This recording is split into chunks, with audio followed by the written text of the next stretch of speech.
Ya estamos al aire en el programa Buen Vivir, como todos los miércoles de 21 a 22 horas a través de www.radiohoy.cl y también a través de Zapping TV, canal 131.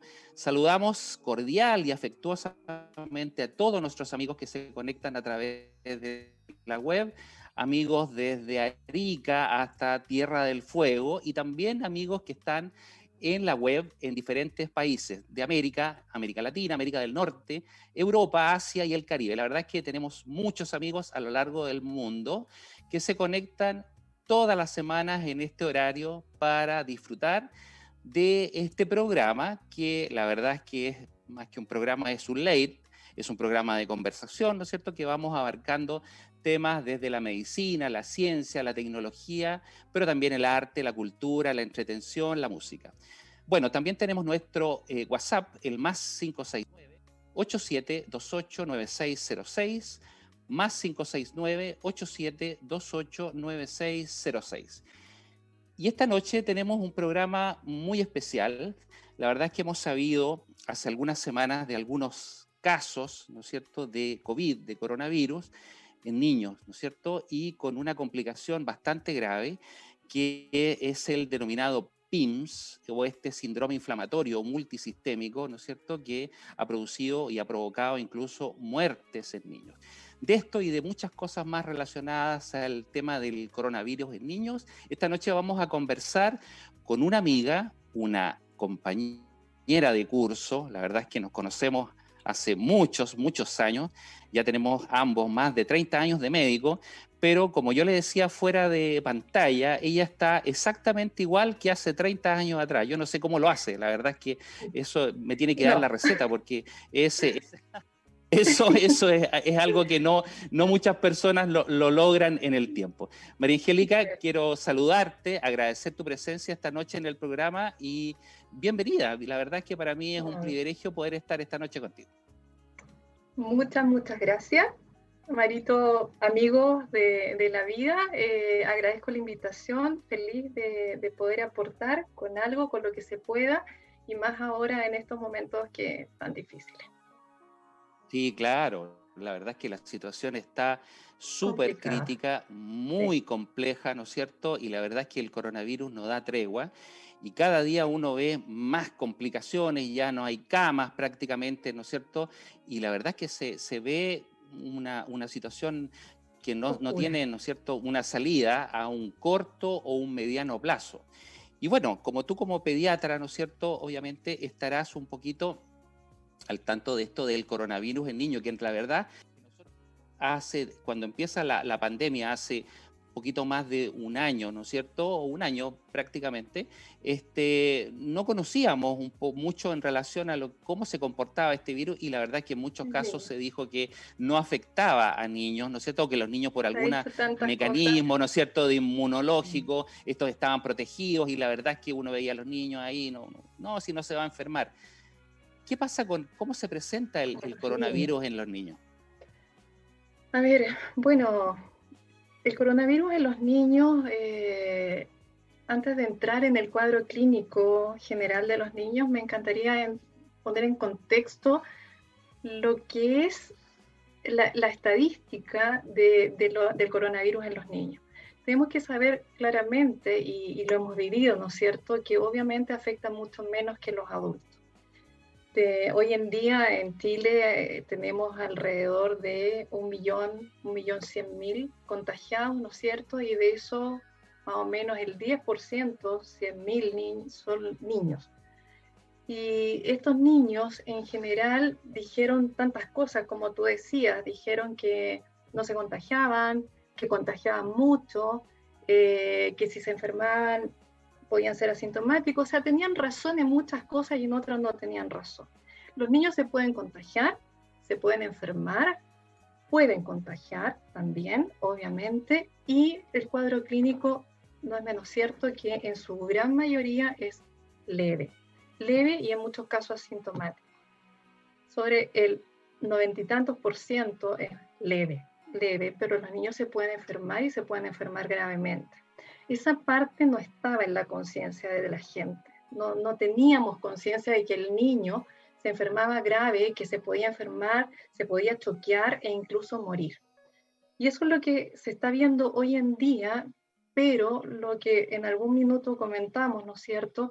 Esto de este síndrome que apareció en este minuto, la verdad es que no apareció en este minuto. El coronavirus ya desde abril del año pasado tenemos casos reportados, se empezaron a reportar los primeros casos, en Chile también, abril, mayo, los primeros casos. Tenemos a la fecha 170 y tantos casos de PIMS. Pero el coronavirus como tal, en este síndrome tan leve que decíamos nosotros, como afectaba a los niños, en general tiene síntomas respiratorios que pueden similar cualquier cosa. Cualquier cosa, una influenza te da las mismas cosas. En el fondo, el gran porcentaje de los niños tienen 3 síntomas clásicos. Fiebre, tos, ¿cierto? Fiebre, tos, y sería. La tercera es variable, pueden ser muchas cosas, puede ser dolor de garganta, mialgia, lo mismo que una influenza. Claro, pero se confunde por cualquier cuadro viral en el fondo. Absolutamente. Los niños han sido los menos estudiados, entre comillas. ¿Por qué? Porque no presentan síntomas que merezcan una hospitalización. De hecho, si tú ves las estadísticas también de todos los niños, por ejemplo, nosotros que tenemos 100.000 niños, 110.000 niños con coronavirus acá en Chile, más o menos 2.000 requirieron hospitalización, 2.000 y algo.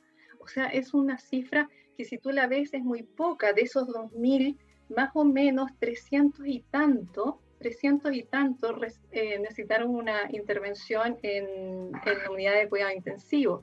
Y de eso, ventilación mecánica, si es que 50 y algo, 70, cuando mucho. O sea, si tú ves todas estas cifras, todos estamos de acuerdo que sí, los niños se contagian menos, se infectan menos, las enfermedades son más leves y podemos insistir en lo mismo. Claro, y mucho tiempo se dijo que los niños básicamente actuaban como vectores, ¿no es cierto? Como un los grandes mecanismo. contagiadores. Claro, exactamente, sí, como que en el fondo llevaban el virus, ¿no es cierto? Y contagian. Eso es cierto, ¿no? Eso se puede decir sí, que pero la carga viral es súper parecida a la del adulto, diría yo, y es más, al revés de lo que se piensa. Te puedo decir que la gran mayoría de los niños, ¿sabes cómo se contagian? En la casa, con otros adultos. Sobre el 50-60% de los niños, cerca del 60% de los niños se contagian en la casa. No se contagian en los colegios con sus pares, se contagian de un adulto hacia él. Diferente a lo que teníamos pensado. Claro, exactamente. La verdad es que uno pensaba que el mecanismo era en forma más directa, ¿no es cierto?, a través de sus pares. Entre sus pares, porque claro, es lo lógico pensar, el niño se cuida menos, tiene menos conocimiento de un buen manejo de mascarilla, menor práctica de un buen lavado de manos, el distanciamiento social no existe para ellos, y menos en este tiempo que ha sido tan dramático para ellos, porque, o sea, el PIMS es una de las grandes cosas que tenemos que conversar, pero no podemos dejar atrás todo lo que ha traído esta pandemia para los niños. O sea, el PIMS y mortalidad existe, es real. Ya vamos a hablar de PIMS, me imagino yo. Sí, claro. Pero los grandes temas en los niños, tenemos niños menores de 1 año que no han sido vacunados a nivel mundial, millones de niños. Vacunas habituales de los esquemas ministeriales, no se vacunan. Claro. Son niños solos, son niños con muchos miedos, con muchos temores, no saben qué está pasando ni cómo enfrentarlo. Los papás tampoco sabemos, no tienen relación con sus pares, no pueden dormir, tienen miedo y están muy solos, muy solos. Y en términos de grupos etarios, ¿tú dirías que en general el mayor porcentaje de contagiados son niños que ya están en etapa escolar, que son niños más grandes, ¿no es cierto? Ya no tanto lactantes, sino que son niños más grandes? ¿O hay una distribución más bien homogénea? No, tenemos de todo, pero el promedio más o menos son entre 6 a 8 años. Ahí está la media, por ahí. Tenemos niños recién nacidos, tenemos lactantes, los menores de 1 año, que son los de mayor riesgo, O sea, si queremos ver riesgo de coronavirus en niños, ¿quiénes son los de riesgo? Menores de 1 año y todos los niños que tienen comorbilidades cardíacas, renales, pulmonares, neurológicas, o sea, todo. Pero se presenta en su mayoría en promedio, pero tenemos acá en Chile muchos menores de 2 años, alrededor de 500 niños de menores de 2 años, y la gravedad obviamente es mayor. ¿Qué pasa con los niños obesos? Por ejemplo, ¿también actúa como Grandes un factores de fuerte factor de riesgo, riesgo? Sí, obesos, diabéticos, lo tenemos como una comorbilidad, la obesidad. Lamentablemente, y esto es un círculo vicioso, es un círculo vicioso porque el coronavirus nos ha dejado a todos encerrados, muy solos, detenidos en el tiempo, ¿no es cierto? Confinados en nuestras casas. Los niños, ¿qué hacen? Se mantienen sentados frente a un computador la mayor parte del día. Si no es para estudiar, es para jugar o es para comunicarse con sus pares, ¿cierto? Entonces, ¿qué claro. hacemos? Un niño que está aburrido, sentado, no hace deporte, come, porque por Dios que hemos cocinado en esta pandemia, o sea, si hay algo que puedo rescatar, es que por Dios que hemos cocinado en esta pandemia, rescatar algo bueno de esta cosa, cocinar, sí, compartir más en familia, pero los niños se ven súper afectados, comen, niño obeso, mayor riesgo. Claro, te lo pregunto porque obviamente nosotros vemos que aparte de lo que es la pandemia del coronavirus, vemos que la obesidad en población adulta, ¿no es cierto?, pero también en población infanto-juvenil, sin duda que está aumentando cada vez más, ¿no es cierto? Es tremenda. Y parece ser que en relación a lo que es la pandemia del coronavirus, la obesidad y el sobrepeso han aumentado mucho más en todos los grupos etarios. Entonces, Por eso obviamente un niño, decía, claro, se va es dando un un círculo círculo, a suerte de vicioso. círculo Esta vicioso. pandemia no ha ayudado a los niños obesos ni a los Claro. adultos tampoco. O sea, yo creo que a Y en nadie. el adulto, claro, y en el adulto tú sabes que obviamente el adulto obeso tiene más riesgo de complicaciones. La Acá es lo gente mismo. joven que se ha muerto, ¿no es cierto?, que ha tenido mortalidad, ¿no es cierto?, han sido fundamentalmente gente joven obesa. O sea, como factor de riesgo grave, Acá ¿no es igual. cierto?, obviamente la obesidad. En Acá los niños me igual. imagino Piensa que debe tú, ser parecido, ¿no? de los niños tenemos 81 niños fallecidos lamentablemente en Chile por complicaciones del coronavirus, ¿no es cierto? No solamente PIMS ya lo vamos a hablar, en total. Sí. O sea, el PIMS es una de las cosas que se da fuera de la infección viral propiamente Sí, claro. tal, ¿no es cierto? Pero de estos 81 niños, yo te diría que sobre casi el 70% eran niños con comorbilidades. Y dentro de estas la obesidad, no todos, por supuesto, pero está presente. Claro, claro que sí. No podemos desconocer. Exacto. Oye, Angélica, ¿y cómo se hace, aparte de los elementos clínicos que obviamente tú nos mencionas muy bien, cómo se hace el diagnóstico de COVID en el niño, ¿no es cierto? Igual, ¿Existe la determinación de la sí, reacción de polimerasa en cadena, ¿no es sí, cierto? A través de, ¿cierto? Con exactamente el igual. hisopado, eso es. Sí, ¿Y eso a contar de los, qué edad tú lo haces? ¿A qué edad? no, ¿Desde qué edad? el ¿Desde el diagnóstico recién es el nacido? mismo, Sí, de recién es el nacido es mismo. lo mismo, es exactamente lo Perfecto. mismo. Tú sabes que podemos encontrar el virus tanto nasal, ¿Qué en sé? saliva, lo que también se está haciendo, ¿no? Es que se están haciendo los hisopados primero en boca, luego nariz. Sí, sí, nasal, exacto, sí, Es sí, igual. Bueno, dentro de los métodos diagnósticos tenemos la PCR, ¿no es cierto? Si es que sí, sí. tenemos acceso a PCR o antígenos virales, ¿cierto? Pero eso es ¿Sirve menos, la es determinación de menos. inmunoglobulinas en alguna medida o no? Definitivamente no, no. Para Como para un método diagnóstico, diagnóstico, no. no, Para diagnóstico no, de definitivamente coronavirus, no. de la enfermedad por COVID, por SARS-CoV-2, no. ¿Por qué? Porque las inmunoglobulinas son dos tipos, ¿no es cierto? La IgM y Sí, la sí, IgG. La IgM sí, sí. aparece más o menos al quinto día de evolución de enfermedad. Es decir, tú tienes un niño de 3 días que está empezando la enfermedad, que no tiene mayores síntomas importantes, y tú le tomas una serología. En ese caso va a salir negativa la IgM, que es de cuadros agudos. Pero ¿dónde Claro, entra la importancia de la serología viral? En el PIMS. Ahí sí. ¿Por qué?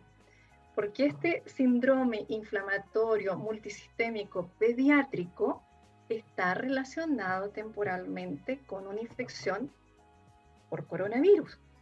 Por lo tanto, hay que entender que si esto está relacionado y ocurre más o menos 2, 3, 6 semanas después, y se ha visto, los gráficos se ven cuando vienen los picos de coronavirus a las 4 semanas, en promedio 4, aparecen estos síndromes tan graves de los que vamos a hablar. Le toman una PCR, el niño tiene síntomas, le toman una PCR y la PCR está negativa. Negativa, claro. Negativa, entonces estoy diciendo, no es coronavirus. No tiene nada, no es coronavirus, no claro. No tiene nada. Sí. Entonces, claro. Si tienes los síntomas, que ya vamos a conversar, si tienes los síntomas, si estás sospechando, tómale una serología viral. ¿Por qué? Porque hay muchos niños que no tuvieron idea que tuvieron un coronavirus antes. ¿Me entiendes? Por lo tanto, si le tomas la serología, vas a encontrar la IgG alta, que es la de memoria, ¿cierto? Y que dura hasta 3 meses más o menos, se ha descrito, desde la infección que quizás fue asintomática. Entonces ahí cobra importancia, porque dentro de, para hablar un poquito más del PIMS y meternos en materia, ¿qué empezaron a darse cuenta de que después de 2 o 3 meses, ¿no es cierto?, de iniciada la primera infección, que fue en diciembre, los primeros casos, ¿no es cierto?, empezaron a aparecer niños, adultos, si tú me preguntas, se describen en adultos jóvenes, existe la descripción de este síndrome, pero empezaron a ver en niños, lo que nos convoca, niños que, habiendo tenido la infección, claramente en esos casos, habiendo tenido la infección, empezaron a ver niños que empezaron con fiebre, de nuevo, o si es que la tuvieron, fiebre de nuevo, ¿no es cierto?, compromiso del estado general, dolor de cabeza, empezaron con muchos síntomas que empezaron a parecerse mucho a otra enfermedad que se llama enfermedad de Kawasaki. Estos niños fueron empeorando, iban empeorando rápidamente, llegando a compromiso hemodinámico, compromiso de diferentes órganos, o sea, era una inflamación multisistémica con posibilidad de muerte, niños muy graves. Los niños con PIMS, y ahí empezaron las CDC en Estados Unidos, ¿no es cierto?, Inglaterra y la Organización Mundial de la Salud empezaron a identificar esto, empezaron a publicarse y empezaron a agarrar todos los síntomas y dijeron 3 definiciones, pero yo creo que la de la Organización Mundial de la Salud es la más válida. Y ella dice, niño con 3 días de fiebre, 3 días de fiebre más síntomas de, tal como el Kawasaki, conjuntivitis bilateral que no sea infección, o sea, purulenta, sin secreción. Purulenta, infección bacteriana, por así decirlo. Infección bacteriana, aunque algunos virus, como el adenovirus, te pueden. Algunos virus también pueden producir, sin secreción, ¿cierto? Más, ya sea un exantema, inyección, o sea, conjuntivitis, lesiones en boca o en labios, como el Kawasaki, ¿no es cierto? Cualquiera la mucosa. Ese criterio, uno. Claro. Otro criterio, hipotensión.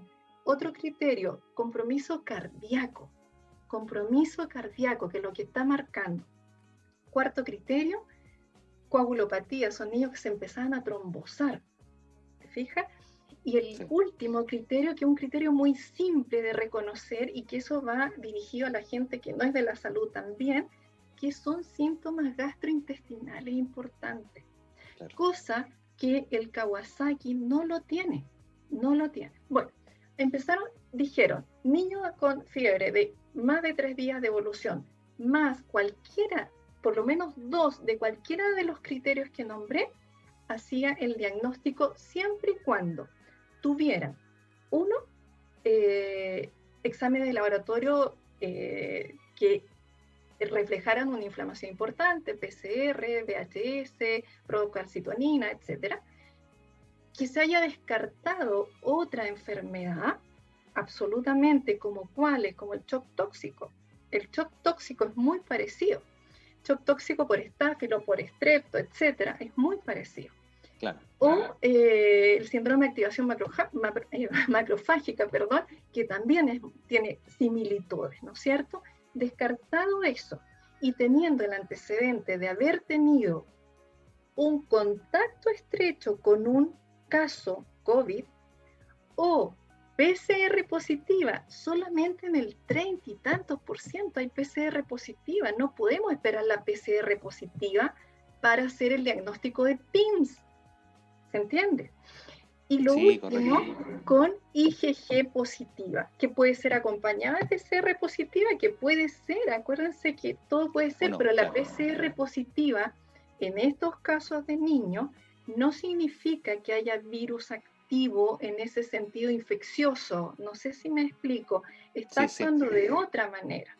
Mucho compromiso respiratorio, pero el compromiso respiratorio, a diferencia del COVID clásico, infección, no es por compromiso neumónico necesariamente, sino que el corazón está fallando tanto que hacen el compromiso de dificultad respiratoria, pero más cardiogénico. No sé si me explico. En todo caso, se ve una cosa terrible, con un 80% de necesidad de hospitalización en camas de cuidado intensivo. O sea, es una cosa tremenda que tiene mortalidad, una mortalidad baja, 1 o 2% de los niños con PIMS fallecen, lamentablemente. Pero, a pesar de todo esto que se ve horrible, negro, ¿cierto? Tenemos que ser optimistas porque la misión de esto es dar a conocer los síntomas que nos pueden llevar a un diagnóstico más precoz, consulta más precoz, insistir los padres en los síntomas que tienen sus hijos, ¿no es cierto? Y estar todos preparados. O sea, ahora mismo la Sociedad Chilena de Infectología, recién, ahora, mandó unas guías y para ayudarnos a un diagnóstico, una sospecha diagnóstica y el más manejo. precoz. Claro, o sea, hay que pensar en él. Los pediatras sabemos de esto. Los médicos internistas no tanto, ¿no es cierto? Porque no lo han visto tanto. Ahora se estaban describiendo vi como 6 casos, pero así en la publicación general, no una publicación científica. Pero hasta 30 y tantos se han visto casos. En Chile tenemos el más chiquito de 1 mes y el más grande de 16 años, porque esto afecta a niños, en el diagnóstico, menores desde 0 meses hasta 19 años. Ese es el diagnóstico que da la definición que da la OMS. Claro. Ahora, ¿qué consejo darías tú en términos de yendo a la cosa más práctica, ¿no es cierto? A la mamá que está con su hijo, ¿no es cierto? ¿En qué casos consultar? Me refiero, por un lado, ¿no es cierto?, a la infección aguda de COVID y por otro lado a la infección ya del PIMS, ¿no es cierto?, con una sospecha en que obviamente es un cuadro bastante más grave. ¿En qué condiciones tú dirías, mira, no, esto realmente es mejor que lo consulten? Yo antes de dar ese consejo, si me lo permite, el primer consejo que yo daría es la prevención. O sea, no podemos estar al margen de prevención en lo que hemos sido majaderos. Yo, fíjate que vi unas charlas de herramientas para los papás en el sentido de la vuelta al colegio cuando fuera. Yo no digo cuándo volver, sino que cuando fuera las herramientas. Y un poco me sentí en la, no sé si ahí sale el carnet, los supersónicos, ¿te acuerdas? Por supuesto. Telemedicina. Claro, sí. Las videollamadas. Sí, claro. ¿Cierto? Sí. Las mascarillas era cuando el cometín. Sí, cometín. Se iba en una cápsula. O sea, es lo mismo, pero quiero un poquito bajar un poco esta intensidad de esta cosa tan grave. Lo vi. Y yo les digo, ¿cómo agarramos este virus por las manos? Es tan simple, tan simple. Lávense las manos, distancia social, uso de mascarilla como corresponde en los niños. Primero, prevención. ¿Cuándo consultar y cómo consultar? En los niños hoy en día, mientras estemos en pandemia, obviamente, cualquier niño con fiebre hay que parar adelante. Si tú te das cuenta, los niños no se están enfermando. No tuvimos incisional, prácticamente no tuvimos influenza. No se están enfermando porque están aislados en sus casas. Eso es muy bueno. obviamente, pero por eso mismo, frente a cuadros febriles para las antenas. El cuadro, no siempre, por favor, no todos los niños tienen que consultar en urgencia. Por ningún motivo, hay que observarlo. O sea, si es primera QC, tiene una fiebre que no es muy alta, las fiebres de PIMS y todo eso son fiebres altísimas, que no ceden con antitérmico. Por lo tanto, un niño con fiebre, obsérvenlo, evalúen.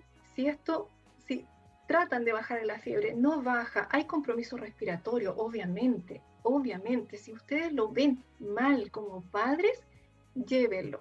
Pero si está con un moquito que le está corriendo por la nariz y tiene una febrícula de 37,1, espérense en la casa, porque con esos síntomas van a ir a la urgencia, van a pasar al lado del COVID y quizás no iban con COVID y se van a contagiar, porque no toda la gente se van a ir con COVID, claro. Se van a ir con un COVID. En el caso de PIMS, claro, ¿cuándo consultar? Con las cosas que un poco yo esbocé. Niño que tiene más de 3 días de evolución, incluso antes, si tiene un día de evolución y es un niño que está neurológicamente comprometido, que se duerme, no puede despertar o se duerme rápidamente, es un niño que está comprometido. ¿Para qué decir si tiene alguna cianosis o dificultad respiratoria? Las cosas neurológicas, las cosas respiratorias las podemos ver. Las coagulopatías, los compromisos cardiológicos no lo podemos ver, salvo un niño que se cansa, anda cansado. Tiene que consultar. Aquí no nos podemos andar con chicas. Y tener claro que en el diagnóstico de PIMS, las PCR negativas no dicen nada. Nada. Necesitan manejo en UTI, necesitan manejo rápido. No podemos esperar. Exactamente. Oye, pero ¿cómo se maneja la mascarilla en un niño pequeño? Porque un niño pequeño es difícil que tú lo tengas con una mascarilla que obviamente yo he visto en la calle y de repente a mí me da mucha risa porque de repente llegan a la consulta en la clínica donde yo trabajo y qué sé yo, llegan con la guagua y yo le digo, ¿sabes qué? Mira, perdóname, pero aquí va a entrar el paciente, la mamá y la guagua se quedan afuera. Entonces va una persona y va con la mamá y va con la guagua y pasean la guagua por todos lados y la guagua, obviamente a la guagua no le ponen mascarilla ni nada, digamos. Entonces, ¿cómo se maneja el tema de la mascarilla en un niño? La verdad es que hay varios temas en relación a la mascarilla. ¿Sí? Lo primero, ¿usan mascarilla los niños? ¿Tienen que usar? ¿Desde cuándo pueden usar mascarilla? Ese es un gran tema. Sí, o sea, no todos los niños pueden usar mascarilla. La OMS habla de 4 años, se bajó un poco a 2 años, dependiendo de la posibilidad que tiene el niño de saber lo que se está colocando, de saber a su edad para qué sirve y que no se la va a andar toqueteando todo el rato. Y que sea tan grande como que para que sus vías aéreas sean tan grandes como para que no se ahoguen con la mascarilla también, porque los niños se pueden ahogar o agarrar la mascarilla, meterse parte de la mascarilla a la boca y ahogarse. Por lo tanto, los niños sobre 2 y ojalá sobre 4 años usar mascarilla. Una mascarilla que sea adecuada para su cara. Yo he visto mascarillas de adulto en que la verdad es que le tapan los ojos, tiene que abarcar nariz y mentón. Claro. Es que parecen no sé, enmascarados con la mascarilla. Claro, exactamente. Bueno, y si hay un niño que ustedes tienen duda que no puede usar una mascarilla, ojalá no se la ponga. Así de simple, no se la pongan. Niños con necesidades especiales, niños neurológicos, no se la pongan, porque va a ser peor. Los escudos faciales, otra gran pregunta, ¿sirven o no sirven? En aquellos niños que se andan toqueteando la cara todo el rato, un escudo facial sirve siempre y cuando vaya con una mascarilla abajo. Con una mascarilla, claro, sin duda. Una mascarilla abajo, y sirve, ¿por qué? Porque el coronavirus puede entrar por nariz, por boca y a nivel ocular. Por claro, exactamente. Entonces, súper bueno. Y lo otro, cuando vayan al colegio, por favor, mándele a lo menos 3 mascarillas, la que usa, la que se va a cambiar, y por lo menos una por si se moja, estornudó, moquito, qué sé yo. Algo. Eso. Exactamente. Bueno, vamos a hacer una pausa con nuestros auspiciadores y vamos a volver en un ratito más en este programa súper entretenido con María Angélica hablando del COVID y en los niños, ¿no es cierto? Y las complicaciones. Vamos y volvemos. Ya estamos de vuelta en el programa Buen Vivir a través de www.radiohoy.cl. También a través de Zapping TV, canal 131. Y nos pueden contactar a través de nuestro WhatsApp, el más 569-8728-9606, más 569-8728-9606. Esta noche estamos con la doctora María Angélica Yarza, Queca para los amigos, ¿no es cierto?, conversando sobre el COVID en los niños y este síndrome inflamatorio multisistémico que es el PIMS. Angélica, ¿de qué manera este síndrome tan terrible, ¿no es cierto?, puede realmente producir en aquellos casos que los pacientes que han presentado este cuadro, dejar algún tipo de secuela? Nosotros sabemos de los adultos, ¿no es cierto?, que el coronavirus deja secuelas a nivel de la vía respiratoria, ¿no es cierto? Y no solamente a nivel de la vía respiratoria, sino que produce secuelas en la parte neuromuscular, ¿no es cierto? Pero puede producir problemas de infartos cerebrales, etcétera. ¿Se sabe algo respecto a los niños en que puedan quedar secuelados respecto a esto? Lo que pasa es que esto es tan reciente, Mario. Piensa tú que llevamos nosotros 174 casos, de los cuales 20 y algo son de este año. No hay experiencia mayor de lo que va a pasar después. O sea, el tiempo nos va a decir qué es lo que va a terminar, en qué va a terminar todo esto. Tanto por las infecciones por COVID, que muchas veces fueron asintomáticas, muy leves, en el 90 y tanto % de los casos. No tenemos idea qué va a pasar con estos niños cuando sean adultos. Si realmente va a ser tan leve la cosa. O sea, leve ahora, pero no sabemos después. Menos del PIMS, que menos, imagínate, la experiencia es bajísima. O sea, yo no he leído la literatura de secuelas porque creo que el tiempo, vamos a necesitar tiempo para eso. Esa es la verdad.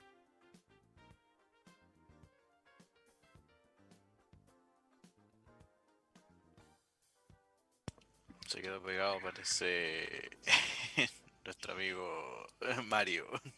Sí, pero en todo caso, bueno, el PIMS, como les decía, a pesar de todo lo malo, lo oscuro, hay tratamiento y la mayoría de los casos obviamente andan bien.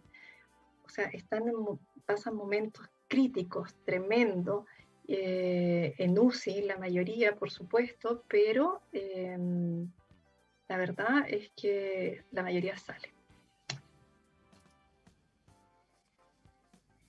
¿Y cuál sería una pregunta que se va al vuelo?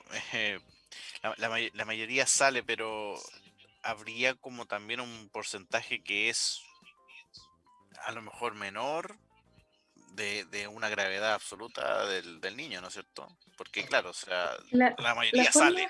Sí, es que la forma de presentación del PIMS es diversa. Hay muchas formas de presentación.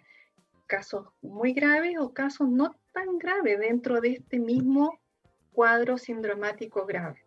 Y por lo tanto, lo que sí se presenta en prácticamente, te diría, todos los casos, es el compromiso cardiovascular, compromiso cardíaco propiamente tal. Por lo tanto, estos niños lo que sí van a tener que hacer es que terminado todo esta hospitalización, que de repente pueden ser de 25 días, 30 días y más, después de eso van a necesitar controles cardiológicos sí o sí y con su pediatra hasta ver qué va a pasar. No sabemos, como le decía Mario, no sabemos. Las otras cosas y los otros temas súper importantes dentro de todo lo que es COVID en niños y las grandes preguntas son acerca de las vacunas.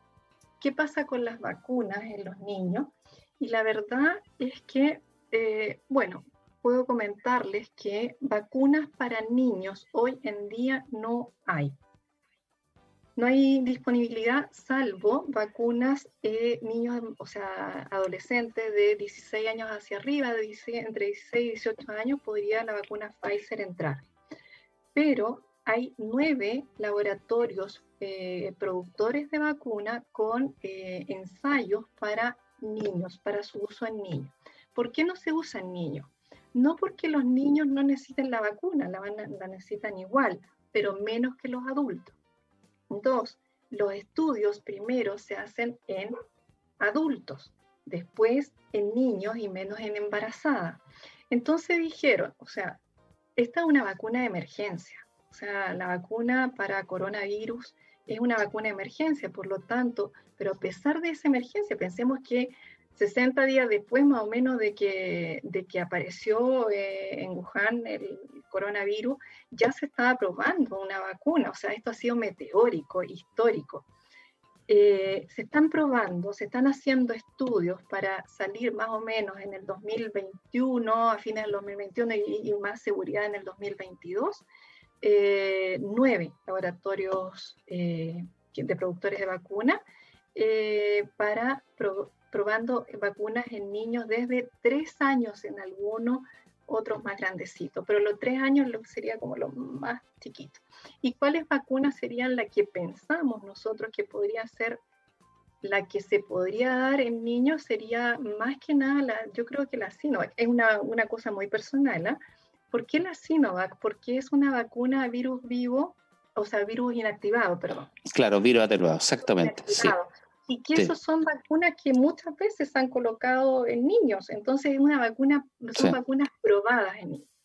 Lo otro que se está haciendo, sí, son campañas Capullo SARS-CoV-2. No sé si han escuchado hablar de eso, pero les cuento. Las campañas Capullo SARS-CoV-2, lo mismo que hicimos nosotros hace varios años atrás, con la coqueluche, cuando nacía un niño, a todos los contactos, los padres, y como hasta 8 contactos teníamos, le poníamos la vacuna para coqueluche para, tal como un capullo, protegerlo. En estos casos hay muchos niños que son de riesgo, todos los con comorbilidades, con necesidades especiales de atención en salud, ¿no es cierto? Las naneas, ¿cierto? Entonces, en esos niños se determinó ahora en febrero que sus cuidadores o los padres cuidadores, por lo menos 4 contactos, pueden recibir la vacuna. Los contactos, o sea, no contactos, los cuidadores, cuidadores, claro. Cuidadores, padres o cuidadores o la señora que trabaja en la casa, etcétera, y eventualmente podrían ser, en vez de 4, hasta 6, pero 4 es lo que se está manejando. Eso en relación a vacunas en general. Claro, mira, se me había ido, no sé, la señal, algo pasó ahí, sí, que de repente me fui a negro, pero yo te estaba un poco comentando la situación de la forma en que se presenta en el adulto, ¿no es cierto? Que obviamente hemos visto complicaciones básicamente con secuelas graves, ¿no es cierto? Graves. Y me ha tocado personalmente ver, incluso tuvimos acá un invitado que falleció, ¿no es cierto? Él había tenido una infección por coronavirus y fue como un PIMS, pero del adulto mayor. ¿Cómo se dio esto? Y fíjate que fue de la misma forma, porque en el fondo él hizo una infección que la pasó en su casa, ¿no es cierto? Ni siquiera fue una neumonía o si fue una fue muy poco sintomática, ¿no es cierto? El tema es que lo manejó súper bien y se recuperó. Esto fue marzo o abril, digamos, de este año, prácticamente, no, el año pasado. Y la verdad es que lo tuvimos incluso después de haberse recuperado 3 meses en el programa, conversando, qué sé yo, y hace un cuadro brusco, pero con compromiso multisistémico, con dificultad respiratoria. No tuvo obviamente el compromiso de las mucosas, pero sí provocó una miocardiopatía y una insuficiencia respiratoria muy severa, ventilación mecánica, y en 3 días falleció. Entonces, harto después de su cuadro lo hizo después, estoy hablando de probablemente unos 3 meses después. Entonces hablaron de, que probablemente podrían haber sido secuelas del COVID, que a lo mejor quedó con fibrosis pulmonar, etc. Pero hay cosas como que todavía no se saben muy bien. Mira, si algo hemos sacado de esta pandemia es estudiar y estudiar. ¿Por qué? Porque lo que estamos hablando hoy día, quizás en un mes más, en 2 semanas más, una semana más, no va a ser lo mismo.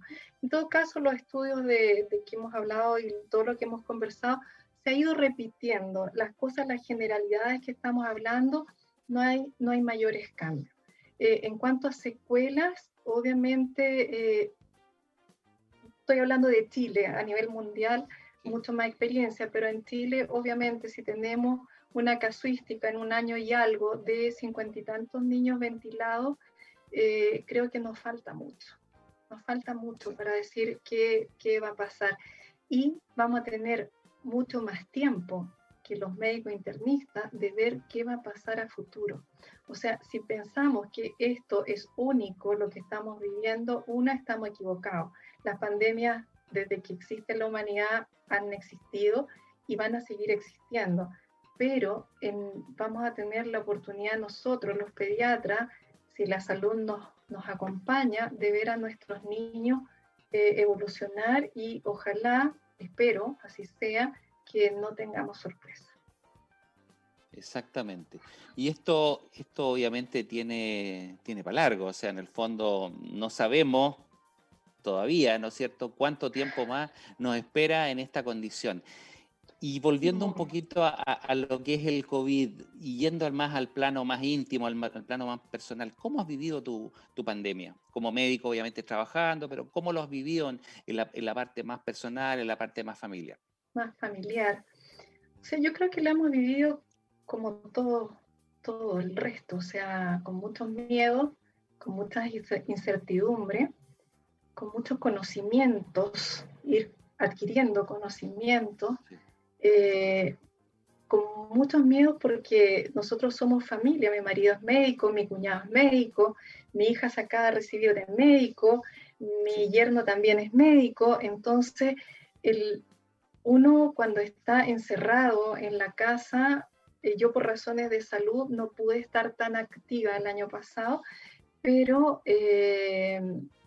cuando tú lo vives en la casa es de una manera, pero cuando ves partir a tus familiares y seres queridos que tienen que ir a ayudar a otros, pero que son tu gente, son tus pacientes, y no sabes si van a volver, o sea, o si van a volver en qué condiciones. No saber es vivir el día a día, y eso yo creo que tenemos que entenderlo. Esto está lejos de terminar. Entonces, si no tomamos conciencia, no la hemos tomado en este año y tanto, o sea, ¿por qué seguimos así? Está bien, hay otra cepa, vacaciones, hay un montón de causales por las que esto sigue, pero yo creo que no hay la conciencia necesaria. Muy solos, nos faltan los abrazos, nos faltan los cariños, nos faltan los amigos, nos faltan los familiares, nos faltan, o sea, aprendí hasta hacer torta con mis hijos, con mis hijos, en los cumpleaños cada uno hacemos una torta distinta, cosas lindas, mucha unidad familiar, pero con mucha incertidumbre. Esto de ver niños estudiar, los míos son, los dos que me quedan son grandes, pero están estudiando online. Yo me imagino y tengo pacientes, hay dos cosas que me marcaron en este año. Una era tengo una paciente profesora de básica, me decía, Angélica, ya no sé qué más hacer. O sea, mamá, profesora de básica, 2 niños en edad escolar, una guaguita de 1 año, con 40 niños haciéndole clase, con 80 papás encima, o sea, esto tenemos que darle hartas vueltas a todo lo que hemos vivido y lo que nos queda por vivir. Y lo otro, en cuanto a la soledad, una paciente me preguntó si podía mandar a su chiquitito de 3 años al jardín. Entonces yo le dije, bueno, es una decisión tan personal, nadie tiene la panacea de decirte, mira, anda y no le va a pasar nada. No podemos. Y me dice, pero Angélica, me dice, Joaquín no conoce lo que es una niñita. 3 años tiene. Yo creo que eso grafica muchas cosas. Sí, claro. Pero tenemos esperanza. O sea, todavía y sigo confiando. O sea, esto lo vamos a revertir. Las pandemias terminan de muchas maneras, tú sabes. O sea, sí, porque claro, nos enfermamos todos, cosa que es muy difícil, o nos vacunamos todos, y anda muy bien la vacuna. Hay muchas maneras, pero la artificial es que nos aburrimos todos, pero no podemos aburrirnos, tenemos que seguir trabajando. Claro. Ahora, de alguna manera, toda esta forma de interactuar, ¿no es cierto? Esta forma de relacionarse a través de estas plataformas digitales nos ha cambiado la vida, sin duda. Nosotros Sí. somos de otra época, ¿no es cierto? En la cual obviamente el contacto directo y no existía, obviamente, todo esto. Tocar un paciente, tocarlo, Claro, y el escucharlo, tocar, ¿no es cierto? Ahora, obviamente, toda esta forma de observarlo, relacionarse y asistir a congresos y asistir a todo reuniones, a online, webinar, todo todo online. online. Entonces, toda esta cuestión, Lo bueno, y hay que supersónico, acostumbrarse, porque esto llegó para para quedarse. quedarse, Esto llegó para para que quedarse. esta forma de hacer. Te contaré que nosotros cuando partimos con el programa, Miguelito se acuerda, obviamente, nosotros lo hacíamos en los estudios de la radio que estaban localizados en el centro de Santiago. Y créeme que al poco tiempo de iniciado este humilde programa, comenzó el estallido social. Y cuando al principio comenzó, nosotros Sí, seguimos haciendo todo esto, pero créeme que después pasar entre barricadas, entre fogatas, no era algo pues, agradable yo y era creo que extremadamente peligroso. Entonces, después vino la pandemia, obviamente ya definitivamente, bueno, llegaron estas formas de poder relacionarse y hacer estas entrevistas que nos han permitido, ¿no es cierto?, entrar a los hogares de los invitados y poder interactuar de una forma súper coloquial, ¿no es cierto? Y esto definitivamente, como yo te digo, llegó para quedarse. Y no solamente en este plano, en el plano de la educación, en el trabajo, en la de telemedicina, la etcétera, etcétera. medicina, sí, absolutamente de acuerdo. Exacto. Pero Entonces, bueno, hay que hay que adaptarse, acomodarse, hay claro, que acomodarse hay que adaptarse a estos tiempos, sin duda. Y de la mejor bueno, manera posible. Yo exacto, siempre digo, yo te cuido, tú me cuidas, nosotros nos cuidamos, nos tenemos que cuidar. exactamente. Oye, ¿y cuál sería tu mensaje en relación, obviamente, a lo que tú haces, que es la pediatría, y en relación a las mamás, a los papás, ¿no es cierto? Que obviamente siempre se tiende, y el periodismo tiende a especular y a exacerbar Bueno, muchas cosas, ¿no es cierto? ¿Cuál sería tu mensaje en relación a el COVID y los niños? el mensaje, el principal, es que no bajen los brazos, que en la edad pediátrica hay muchas cosas que hacer, hay mucho que controlar, hay que vacunar, hay que encargarse de todo lo que no sea COVID también, no hay que dejarlo estar. Creo que es súper importante, no podemos dejar a nuestros niños de llevarlos a los controles, si es telemedicina, telemedicina, o acomodarse. Hay atenciones médicas domiciliarias también, hay que acomodarse, pero tratar de hacerlo y las vacunas no pueden transar. Eso es lo primero. Segundo, los niños se contagian, se enferman, la mayoría leve, la mayoría por favor leve o asintomático. Pero eso no sabemos qué va a pasar en el futuro, por lo tanto tenemos que cuidarlo. No podemos caer en la tontera de decir, no, si no se enferman, no, si no hay problema, si se va a enfermar van a ser unos moquitos y sería. No, tenemos que cuidarlo, no sabemos, somos unos ignorantes de lo que realmente está pasando. Estamos aprendiendo día a día de lo que está sucediendo. Eso es otra cosa. Tercero, la verdad es que los niños cuando se enferman graves por COVID, pueden ser por cosas respiratorias, síndrome de estrés respiratorio, bueno, cosas graves que no tienen nada que ver con el PIMS. Existe la posibilidad, es bajísimo, es verdad, pero existe la posibilidad. No podemos cerrarnos los ojos, si quieren les digo, no se preocupen, no es la idea. Existe la posibilidad de enfermedad grave. Y por último, el PIMS, esto que yo lo miraba en las noticias, veo todas las publicaciones y todo, si bien, bueno, la publicidad, o sea, no la publicidad, las noticias son así, son alarmistas, pero en el fondo traen a colación algo que tenemos que saber. Tenemos que saber que existe una entidad que se llama PIMS, un síndrome inflamatorio multisistémico pediátrico, que se puede producir 4 semanas en promedio o después de una infección por COVID, que la PCR no es el sine qua non no está positiva, cuando aparece, cuando tuvo una infección, o no importa, cualquier momento que haya un niño que tú lo ves con fiebre persistente, comprometido, afectado, neurológicamente no está bien, tú lo ves raro y febril, a la urgencia. Ándate a la urgencia y no pecas ni de todo. Eso es lo que me encantaría y mantener las medidas de prevención. Por sobre todas las cosas hay que enseñar a nuestros niños, enseñarlos con dinámicas lúdicas en casa, el uso de mascarilla, cómo se coloca, cómo se saca, hacerlo como un juego al principio, pero que es algo que lo va a proteger a él, es como un escudo para él, no sé, busquen la manera, compartan con sus niños, acompáñenlo, estén atentos a todos los hábitos alimentarios que se están descontrolando en este minuto. Mira, me gustaría decir tantas cosas, pero sé que el tiempo aquí es oro, pero tengan esperanza nomás de que esto le vamos a ganar. Sí, sí, la verdad es que bueno, ha sido una revisión súper completa, además una forma súper entretenida, ¿no es cierto?, de realmente aprender, y todos hemos aprendido, ¿no es cierto?, de la forma de cómo se puede identificar el coronavirus en los niños, ¿no es cierto?, y qué cuidados hay que tener. Ya nos quedan poquitos minutos para terminar el programa. Quiero preguntarte, Yeka, por tus redes sociales. Siempre a nuestros invitados les preguntamos sus redes, los lugares donde trabajan, donde están disponibles, ¿no es cierto?, de alguna manera para los pacientes, ¿no es cierto? ¿Cuáles son tus contactos o tus redes? ¿Dónde te ubica la gente?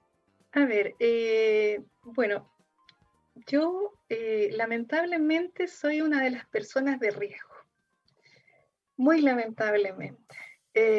No solamente el riesgo inmunológico, porque yo tengo una enfermedad autoinmune hace muchos años en que lamentablemente me ven bien y de repente puede que no me pueda levantar de mi cama, ni siquiera sentar ni incorporar, lamentablemente. Sí. Eso es por un lado, y por el uso de corticoides yo lamentablemente soy inmunodeprimida, entonces era de riesgo.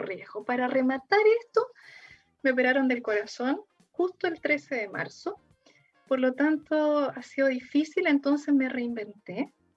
No estoy trabajando en hospital ni clínica por razones obvias y voy a dejar mi número porque hago toda la atención pediátrica en la casa, desde los controles sanos, desde morbilidad y todo.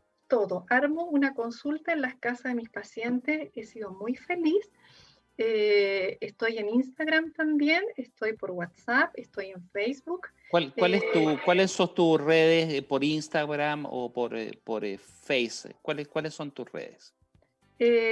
Por Instagram me pueden ubicar en Angélica Del, porque soy Angélica del Carmen. Sí, sí. Y en Facebook por mi nombre, así tal cual, Angélica Yarza. Y por WhatsApp en el más 569 824-8951. Por WhatsApp es lo que más me movilizo. Qué linda, qué lindo.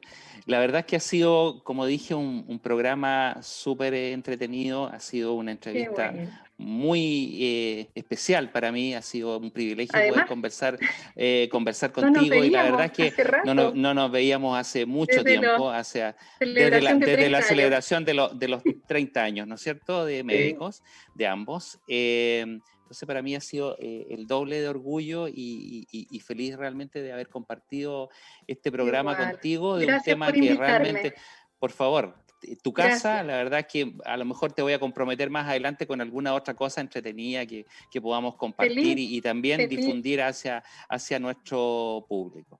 Ya empezamos a pedir el programa, desearles un abrazo virtual. Angélica, desearle un besito, un abrazo para ti y tu familia. Muchas gracias. Igual para la tuya, para ti también. Y bueno, y para nuestros estimados televidentes y auditores, porque tú sabes que esto se transmite a través de la plataforma de streaming, nos ven a través de Zapping TV también, desearles una muy buena semana, que se cuiden, que así como hablamos del coronavirus en los niños, ¿no es cierto?, el coronavirus en el adulto está peor, cada vez peor, ¿no es cierto? Y la cosa está de mal en peor. Por lo tanto, hay que cuidarse mucho y mantener todas las condiciones y todas las reglas que realmente la autoridad sanitaria nos impone. Si Dios quiere, nos encontraremos en 7 días más, un día miércoles a las 21 horas para decir buen vivir. Un abrazo y bendiciones para ti, Angélica. Para ti igual. Besito. Un besito. Chao. Chao. Chao, Miguelito.